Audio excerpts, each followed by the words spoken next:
Today's session will last for approximately 20 minutes. During the presentation, please can you ensure that you're in a suitable environment and that your microphone is muted. If you would like to ask anything during the session, please enter the question into the text box provided. These will be addressed at the end of the webinar. There will also be an option to unmute and ask your questions then. Please feel free to take notes while you watch, and if you would like to listen again, the webinar will be forwarded to your email addresses after the session. Hello everyone and welcome to today's session. This session is about promoting and selling products and services within a trade business. Promoting and selling products and services. At the end of the session, you will be able to identify and promote additional products and services. You will be able to understand how to promote additional products and services. Understand how to prepare for and actively sell to your customers. And understand how to complete a sale. Products and services are things companies provide for their customers. Promoting and selling these effectively has an impact on the company's business prospects and customer opinion. A product is an item that you sell to your customers. Examples of additional products that you could offer your customers within your organisation are worktops, units and appliances, joinery products such as skirting boards, fascias and dado rails, flooring including laminate, ceramic tiles, hardwood and underlay, doors, tools and equipment, and also hardware such as screws, fixings, door handles, adhesives and nails. A service is a courtesy that you provide for your customers. Examples of services that you can offer your customers within your organisation are kitchen planning, customer accounts, trade days, carry to the vehicle service, and home or business delivery services. Promoting products and services has great benefits to both a company and its customers. Ensuring the customers are aware of services that you provide will not only enhance the experience that they have with the company, but also provide them with excellent customer service. This, in turn, will encourage customers' loyalty, along with generating new business from existing customers and new ones. There are two main selling techniques that are used. These techniques are called proactive and reactive selling. Proactive selling is when you see a customer and approach them to ask if they need any help. You may have experienced this when you have been shopping for a product or choosing a service yourself. Reactive is when you are within a service environment and the customer approaches you, asking you for help or wanting to make a purchase. Both selling techniques have equal value within a company. For example, proactive selling would be effective within a showroom environment where customers are looking at products or services. Alternatively, when you are walking past the trade counter and there are customers waiting.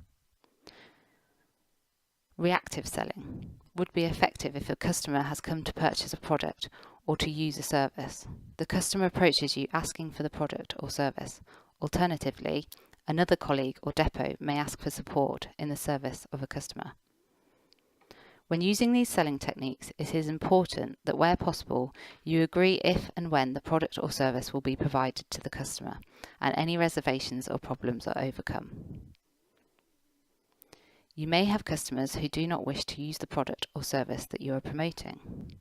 If a customer shows no interest in buying a product or using a service that you have promoted, it is important that you complete the sales experience by letting them know that if they wish to have any more details or need anything else, then you're available to help.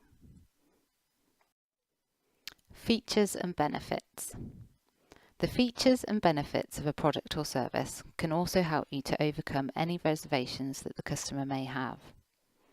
Explaining the features and benefits of a product or service is a great way to overcome reservations that the customer has and can also enable them to make an informed choice.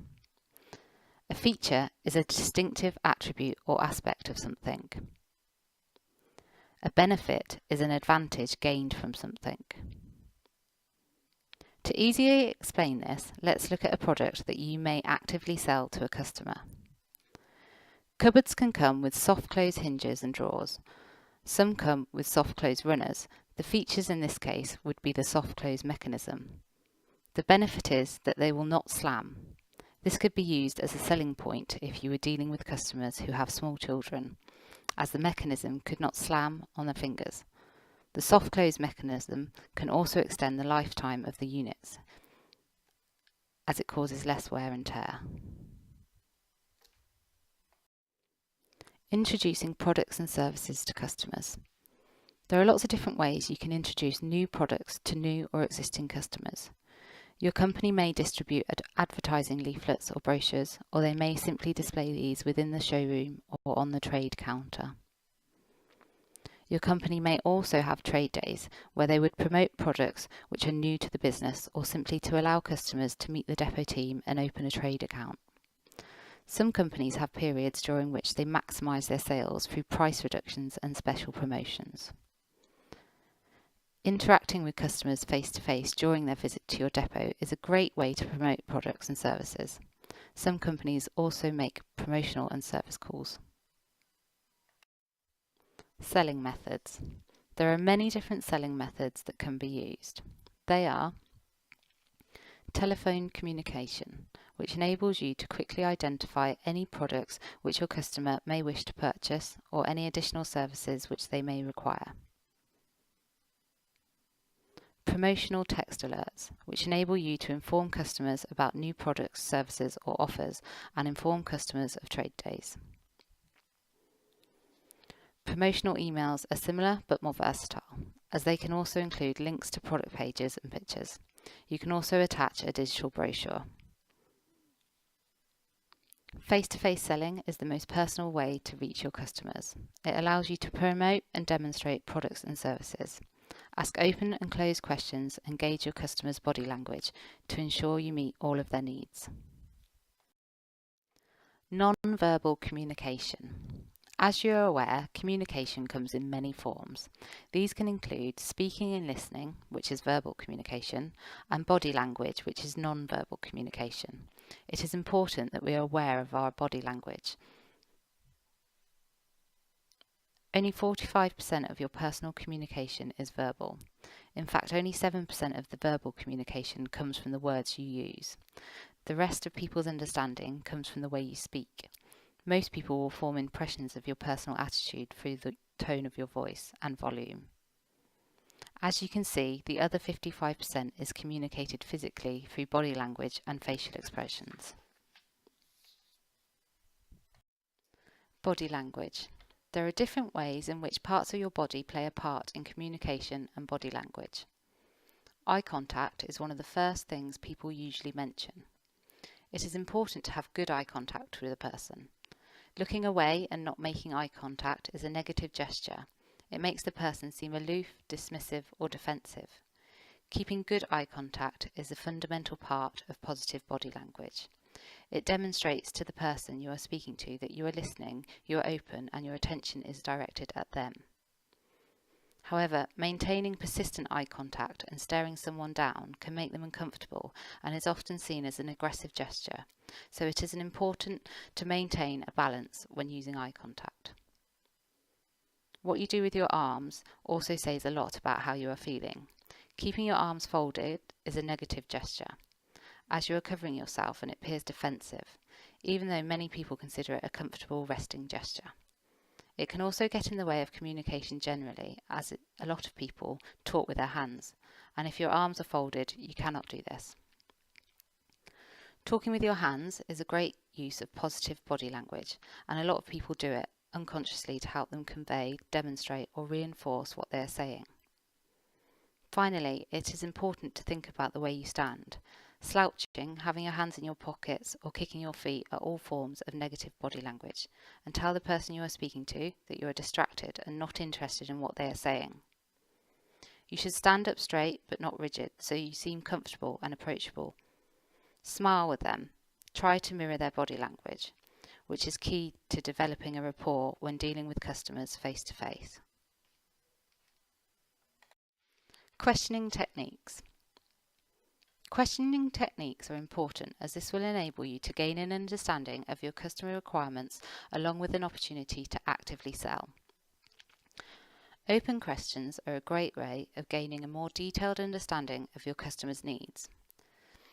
There are a number of ways to begin an open question, and they are listed here in a poem by Rudyard Kipling. I keep 6 honest serving men, they taught me all I knew. Their names are what and why and when and how and where and who. Any question which starts with one of these 6 words will enable you to gain more information from your customer. For example, how can I help? Where were you expecting this to be delivered? What were you looking for?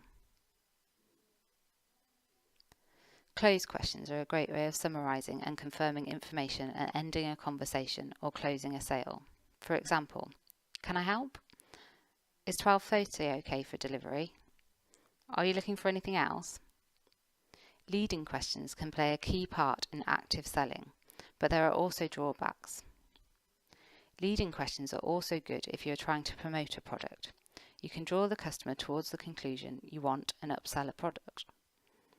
But you can also end up drawing the customer towards a product or conclusion which is not helpful to them, or you can convey the wrong attitude. They can also be seen as annoying if the customer is not interested in looking at additional products and is in a hurry. For example, if a customer is interested in buying a kitchen and wants to look at the depot's range of vinyl flooring, you could use a leading question.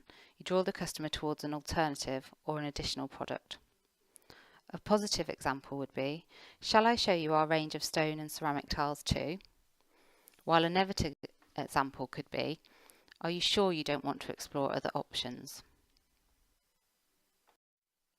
Today's session has covered identifying additional products and services, how to promote additional products and services, how to prepare for and actively sell to your customers, and how to complete a sale. Thank you for your attendance.